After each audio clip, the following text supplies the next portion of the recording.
चलो भाई देखो अब मैं क्या करता हूँ। આઈનું ઘરે હા એટલે 9:30 થી 10:30 અહીંયા આવશે હા. પછી આપણે એને કિડનેપ કરીને આપણે અડ્ડા ઉપર લાવશી હા અને પૈસા માંગશી આ હું એ બેહોશ થવાની દવા હું પીવું તારો બાપ બેહોશ થઈ જશે અરે એનો આવવાનો ટાઈમ થઈ ગયો હાલો જો આપણે એને કિડનેપ કરવાનો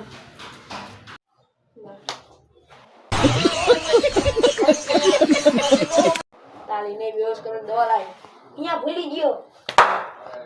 देखा आपने लापरवाही का नतीजा। હવે બહુ લઈ આવી જા કાકા એ લો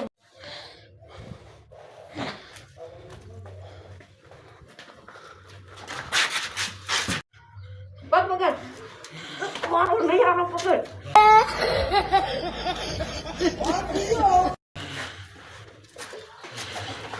બાપાને ફોન કરીને પૈસા મંગાય मुझे अपने घर जाना है मुझे घर जाना है मामा मैं तो तुम्हारा भाड़ा हूँ धंधे में मस्ती नहीं बेटा